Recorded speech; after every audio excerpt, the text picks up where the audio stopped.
The resurrection of Jesus offers answers to more of the big questions than any other event in history. Does God exist? If so, does he care about us? Is there life after death?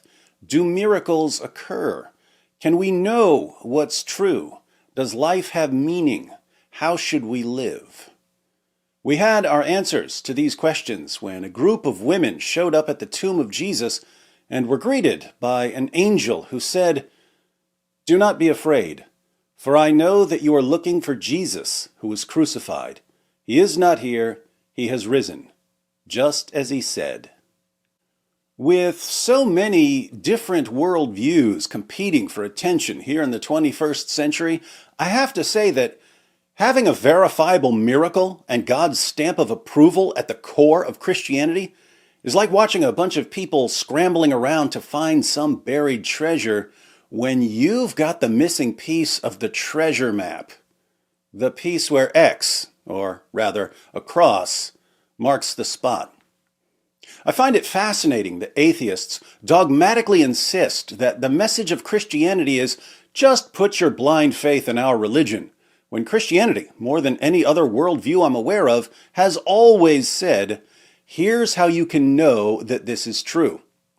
In the book of Acts, the Apostle Paul tells the people of Athens that God has set a day when he will judge the world with justice by the man he has appointed.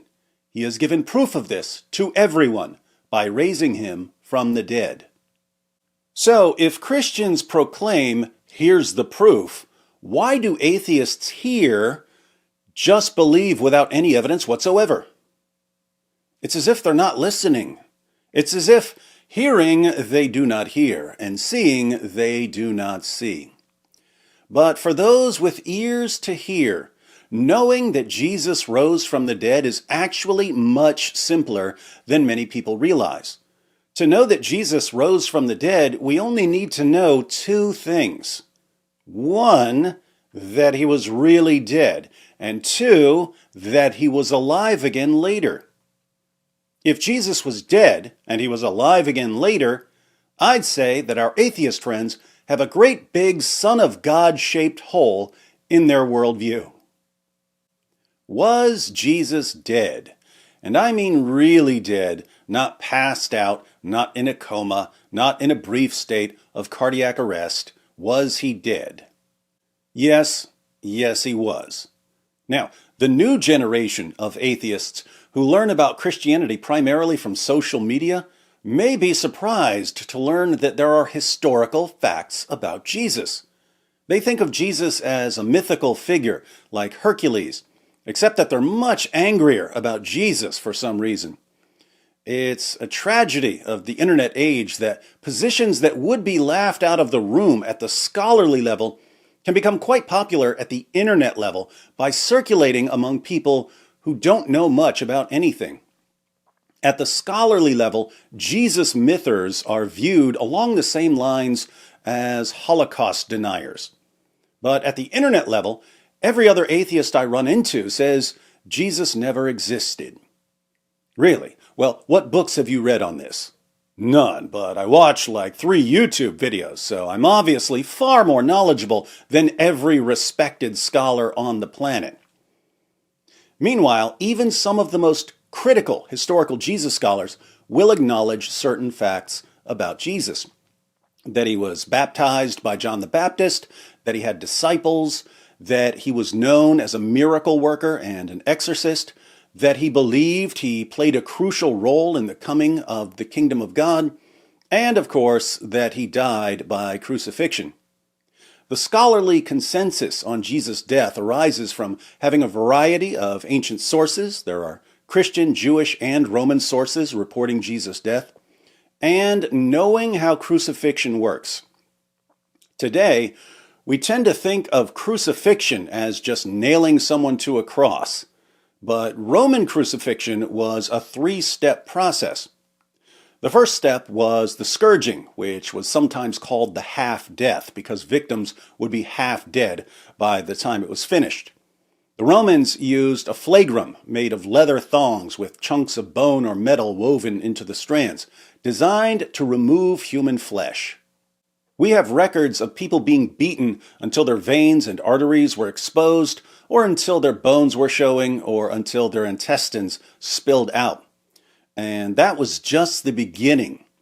Step 2 was nailing the victim to a cross and letting him hang there while the blood drained out of him. Once he stopped gasping for breath, the Romans knew their work was done. Almost. The Romans didn't take crucifixion lightly, so there was a third step, some sort of death blow, just to make sure their victim was dead. If they needed to pry someone off a cross, they would smash his head in, or stab him through the heart with a sword or a spear, or set him on fire, or let wild animals rip him apart. Not the sort of process anyone's going to walk away from. So, Jesus' death isn't simply a point of Christian doctrine, it's a fact of history, as even non-Christian scholars are happy to admit. Atheist New Testament scholar Geert Ludemann declares that Jesus' death as a consequence of crucifixion is indisputable. John Dominic Crossan of the infamous Jesus Seminar says that there is not the slightest doubt about the fact of Jesus' crucifixion under Pontius Pilate. Marcus Borg, another member of the Jesus Seminar, states that Jesus' execution is the most certain fact about the historical Jesus. Jewish scholar Pinchas Lapid affirms that Jesus' death by crucifixion is historically certain. According to Paula Fredrickson, a convert to Judaism, the single most solid fact about Jesus' life is his death. He was executed by the Roman prefect Pilate on or around Passover in the manner Rome reserved particularly for political insurrectionists, namely crucifixion. And as everyone's favorite scholarly critic of Christianity, Bart Ehrman, maintains, one of the most certain facts of history is that Jesus was crucified on orders of the Roman prefect of Judea, Pontius Pilate. The real question, then, is whether Jesus was alive again later. How would we know if Jesus was alive at some point following his execution by the Romans? The same way we know many other things from history. We need witnesses, and we need to know that we can trust these witnesses. Do we have witnesses of the risen Jesus? Yes, lots. Fortunately, they began preaching almost immediately, and we have summaries of some of their early sermons. They issued official creedal statements that could be easily memorized and passed on to others. They sent out representatives with authoritative traditions that would eventually be incorporated into the Gospels and other writings. We also have writings and quotations outside the New Testament from the next generation of Christian leaders, which included people like Clement of Rome and Polycarp, who knew one or more of the apostles and who continued preaching the message of the apostles, especially the resurrection of Jesus. But the most interesting source on the eyewitnesses of the risen Jesus is an early Christian creed recorded in 1 Corinthians 15, 3-7. 1 Corinthians was written around AD 55, and Paul says in the letter that he had already delivered the creed to the church in Corinth, which would have been around AD 51. But Paul received the creed long before that, either when he visited the apostles in Jerusalem or perhaps even at his conversion. And scholars date its formulation to within a few years of Jesus' crucifixion. James D.G. Dunn writes, "This tradition, we can be entirely confident, was formulated as tradition within months of Jesus' death." According to Michael Goulder, Paul received the tradition, that is, he was taught it at his conversion, perhaps 2 years after Jesus' death. Ulrich Wilkins says that the creed indubitably goes back to the oldest phase of all in the history of primitive Christianity. Geert Ludemann maintains that the elements in the tradition are to be dated to the first 2 years after the crucifixion of Jesus. Paul Barnett dates the creed to within 2 or 3 years of the first Easter. Richard Burridge and Graham Gould say it dates from only a few years after Jesus' death. Robert Funk and the Jesus Seminar put it within 2 or 3 years at most. Richard Hayes says it originates within about 3 years after Jesus was crucified in Jerusalem. And Alexander Wedderburn says that it goes back to the first half of the 30s. So there's widespread agreement among scholars from across the theological spectrum that 1 Corinthians 15 contains very early material that can be traced to Jesus' original disciples shortly after his death. Let's read the passage. Paul writes, "For I delivered to you, the Christians of Corinth, as of first importance," this is foundational information, "what I also received," and here's where the creed starts, "that Christ died for our sins according to the Scriptures, and that he was buried, and that he was raised on the third day according to the Scriptures, and that he appeared to Cephas," that's Peter, "then to the 12. After that, he appeared to more than 500 brethren at one time." Paul is writing this years later, so he adds parenthetically, "most of whom remain until now, but some have fallen asleep. Then he appeared to James, then to all the apostles." The original would have ended with this appearance to all the apostles, but Jesus appeared to Paul later, so Paul adds, "and last of all, as to one untimely born, he appeared to me also." Notice what we have here. We have Jesus' death for sins, his burial, his resurrection on the third day, and numerous appearances. And we have all of it as authoritative tradition within a few years, if not within months, of the crucifixion. As for the appearances, there are appearances to individuals, Peter, James, the brother of Jesus, and eventually Paul, to small groups, the 12 and all the apostles, and to a large group. He appeared to more than 500. The list also reports appearances to both friends and foes. Peter and the apostles were followers of Jesus during his 3-year ministry, but James and Paul weren't. James didn't believe that his brother was the Messiah when Jesus was preaching in Galilee and Judea, and Paul persecuted the church and tried to destroy it. Yet they're all listed as witnesses who saw Jesus alive again sometime after his death. This passage eliminates 2 skeptical responses to Jesus' resurrection, the legend hypothesis and the hallucination hypothesis. At the internet level, there are still people who claim that Christian belief in Jesus' resurrection arose through a process of legendary development over a period of many decades.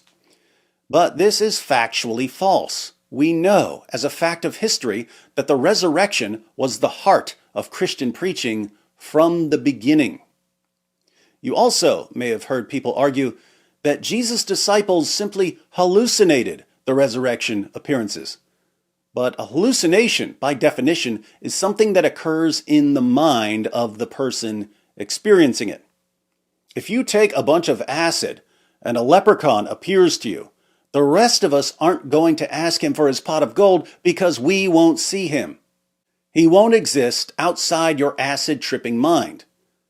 But Jesus appeared to entire groups on multiple occasions, and hallucinations just can't explain repeated group appearances. So, we can't attribute the resurrection appearances to legend or to hallucinations. Can we attribute them to deception? Were the disciples lying about the appearances? That's what I thought before I was a Christian, but there's a fatal flaw in the deception hypothesis. Liars make poor martyrs. While some human beings are willing to die for what they believe in, I've never met anyone who was willing to die for something he made up. In the book of Acts, chapter 4, Peter and John are arrested and threatened. In Acts 5, the apostles are put in jail and flogged. In Acts 12, James, the brother of John, is put to death by Herod, and Peter is again put in jail. The apostle Paul describes his life as a Christian in 2 Corinthians 11:24-27. He writes, "5 times I received from the Jews the 40 lashes minus 1. 3 times I was beaten with rods. Once I was pelted with stones. 3 times I was shipwrecked. I spent a night and a day in the open sea. I've been constantly on the move. I've been in danger from rivers, in danger from bandits, in danger from my fellow Jews, in danger from Gentiles, in danger in the city, in danger in the country, in danger at sea, and in danger from false believers. I have labored and toiled and have often gone without sleep. I have known hunger and thirst and have often gone without food. I have been cold and naked. The Jewish historian Josephus reports that James, the brother of Jesus, was stoned to death as a lawbreaker. Clement of Rome invites his readers to keep in mind the sufferings and martyrdoms of Peter and Paul. So the apostles didn't just preach that they had seen Jesus alive again, they were willing to endure prison, floggings, and even death as they preached. And that means they really believed what they were saying. Here again, it's not just Christians who draw this conclusion. Even non-Christians maintain that the disciples sincerely believed that they had seen the risen Jesus.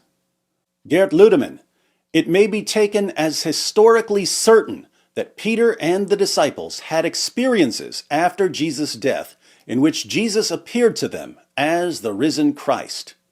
Bart Ehrman, we can say with complete certainty that some of his disciples at some later time insisted that he soon appeared to them, convincing them that he had been raised from the dead. Bart Ehrman again, it is a historical fact that some of Jesus' followers came to believe that he had been raised from the dead soon after his execution. Paula Fredrickson, I know in their own terms what they saw was the raised Jesus. I'm not saying that they really did see the raised Jesus. I wasn't there. I don't know what they saw. But I do know, as a historian, that they must have seen something. Fredrickson says that she doesn't know what they saw. But I do. I think it's obvious what they saw. The disciples saw the sort of thing that would convince individuals and groups, friends and foes, that they had all seen a man who had been dead, alive again, standing in front of them, telling them why he had to die and rise again. Unfortunately for our atheist friends, the only sort of thing that can do that is Jesus actually appearing to them, which means that Jesus rose from the dead. So, there's only one conclusion to draw from the facts that even atheist and agnostic scholars grant as historically certain. And yet, atheist and agnostic scholars clearly don't believe that Jesus rose from the dead. Why do they reject the resurrection when they're aware of the historical evidence? Different people will give different reasons for denying Jesus' resurrection, but if you do a little digging, 2 broad issues emerge most frequently. First, many people have a prior commitment to naturalism. Supernatural explanations are ruled out before the investigation begins. And if supernatural explanations are ruled out beforehand, Jesus' resurrection is never even a candidate for belief. So, is a commitment to naturalism a good reason to reject the resurrection? As Alvin Plantinga and others have shown, naturalism as a worldview is fundamentally incoherent because it ends up undermining the reliability of the cognitive faculties required to affirm it. If naturalism is true, how did you obtain your cognitive faculties, the processes that produce your beliefs? There's really only one game in town if you're a naturalist. Your ability to reason is the product of natural selection acting on random mutation. Natural selection, of course, favors traits that help organisms survive and reproduce. So, if human reasoning evolved naturally, it's because it helped human beings survive and reproduce. Does this give us any basis for trusting our reasoning ability when it comes to questions of theology or philosophy or science? No. At best, our cognitive faculties would be reliable when it comes to finding berries or using a spear against an enemy or doing something to attract a mate.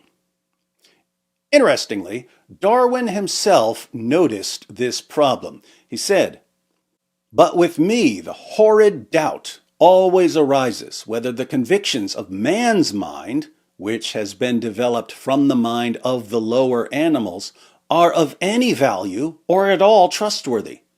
Would anyone trust in the convictions of a monkey's mind, if there are any convictions in such a mind?" Naturalism isn't a pillar of rationality, it's a pillager of rationality. But a more glaring difficulty, given a discussion of miracles, is the global abundance of miracle claims. In 2006, the Pew Forum issued a report titled "Spirit and Power, a 10-Country Survey of Pentecostals," discussing statistics on Pentecostals and charismatic Protestants in the United States, Brazil, Chile, Guatemala, Kenya, Nigeria, South Africa, India, the Philippines, and South Korea. And the researchers found that approximately 200 million Pentecostal and charismatic Protestants in just those 10 countries believe that they have personally witnessed miraculous healings. Imagine what the numbers would be if the study had included all denominations in all countries. In a 2022 article for the New York Times, Dr. Molly Worthen writes, "Scholars estimate that 80% of new Christians in Nepal come to the faith through an experience with healing or deliverance from demonic spirits. Perhaps as many as 90% of new converts who join a house church in China credit their conversion to faith healing. In Kenya, 71% of Christians say they have witnessed a divine healing, according to a 2006 Pew study.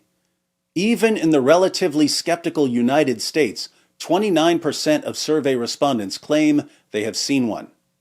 After reviewing a number of miracle reports from around the world, Dr. Craig Keener concludes, "It is no longer plausible to tout uniform human experience as a basis for denying miracles, as in the traditional modern argument.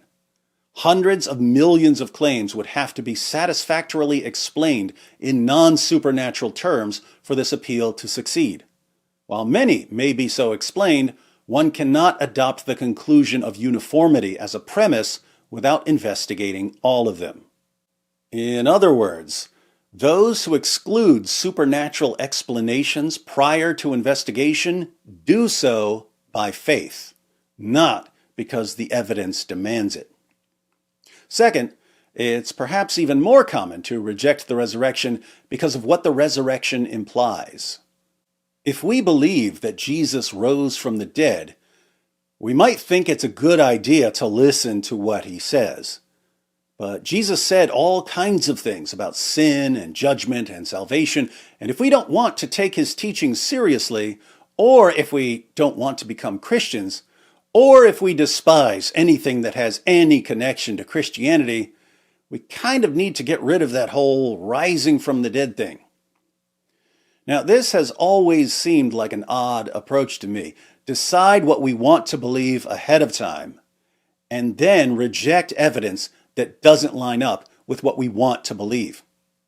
And atheists normally condemn this approach. Suppose an atheist comes to you with some kind of evidence. Let's say he gives you evidence for common descent, the claim that all living things share a common ancestor. If your response is, "Well, I don't like what common descent implies because that would mean I'm related to pigs, so I'm going to reject any evidence you give me for it," the atheist will accuse you of being anti-science and anti-evidence and irrational and stupid and bigoted and so on.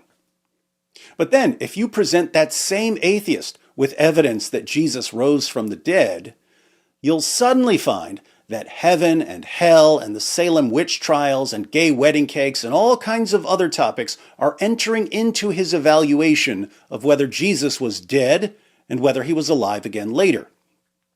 Feelings become the ultimate trump card. We obviously can't stop our atheist friends from smuggling their feelings about Christianity into discussions of historical facts about Jesus, but we can point out how ridiculous it is for them to claim to be the champions of reason and science and logic when their feelings and emotions have full reign over their reasoning. Now, there's other evidence that's relevant to this discussion, and there are additional objections to consider. But we already have enough to conclude that Jesus rose from the dead. All the available evidence tells us that Jesus died by crucifixion and that he was alive again later.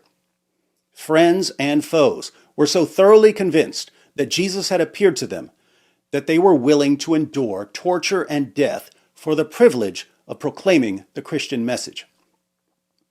The question for us is this: what could have convinced all these people that Jesus had appeared to them? This is the question I struggled with almost 3 decades ago, and I couldn't think of any explanation apart from the resurrection that could account for the historical evidence.